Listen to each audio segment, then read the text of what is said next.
let's move on to question 15. Oopsie. What are conjugate acid base pairs?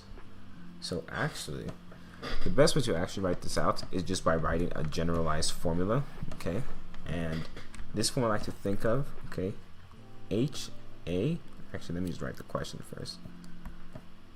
What are conjugate acid base pairs? Okay, so with that being said, okay, I like personally to just use this formula, okay?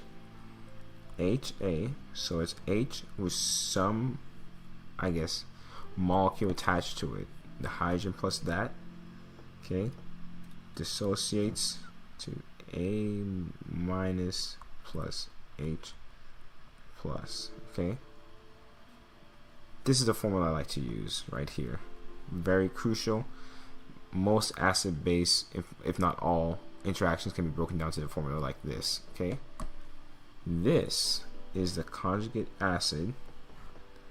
This is the conjugate base, okay? So if I were to just write this outside so we can read it a little bit easier, okay? The reason being is because the conjugate acid is the molecule that still has the H, okay?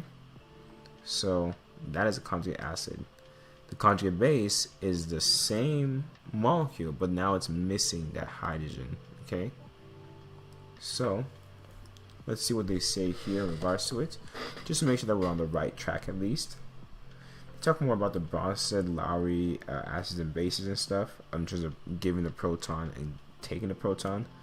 If you look at this formula, when this acid goes over to the product side, you will see that it lost a proton. That's how you also know this is the acid, because when you track through this equation, right, it goes from 1 to 2 things, okay? It is now thrown or given away that proton. Now if you take this reaction backwards, you see 2 things become 1. This base has snatched a proton to become back into its proper form, okay, making that the conjugate base. An example that we actually saw earlier of a conjugate acid slash base pair is actually our favorites, CH3COOH and CH3COO minus. So if I were to ask you which is a conjugate acid and conjugate base, you should be able to notice first which one has a hydrogen to give away. And remember we discussed that these hydrogens here don't count, okay?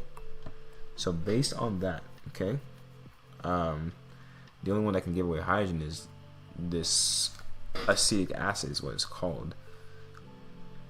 So with that being said, this is the conjugate acid, and exactly this CH3COO minus, which is the acetate ion, this is a conjugate base. This would be the basic part of it, this would be the acidic part of it. And as a bonus, actually, if you ever look to build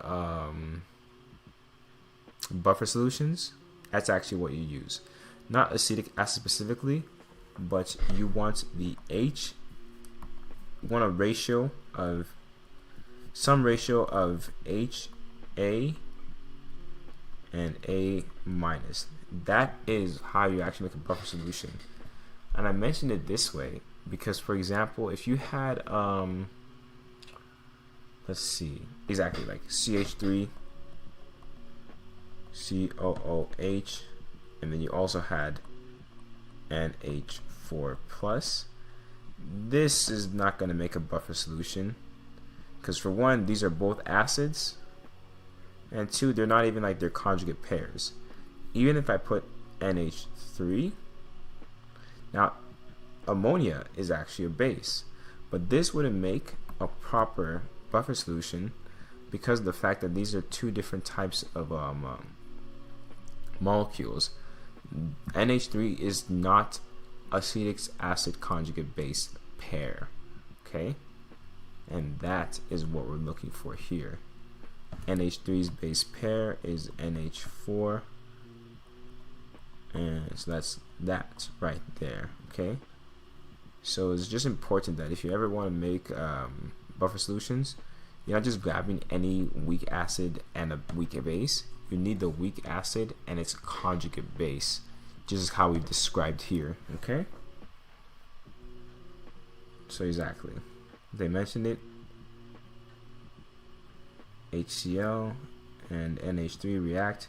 Exactly, NH4 is the conjugate base for NH4 is a conjugate acid for NH3 minus, and in this case, HCl is a conjugate acid and Cl minus is a conjugate base.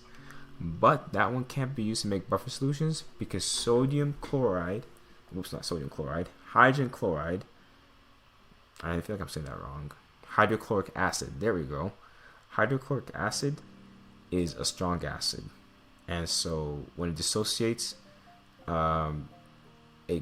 completely, so there's not really, you can't make a buffer solution out of that. You can't add salt and hydrochloric acid. You can't really add those two together to form a buffer solution. You need weak acids to be able to form that buffer solution.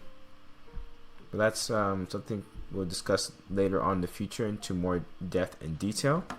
Point being is that for conjugate acid-base pairs, it's the HA, which is the hydrogen plus the ion, and then it goes to form the ion and the hydrogen separately. That is a conjugate acid-base pair.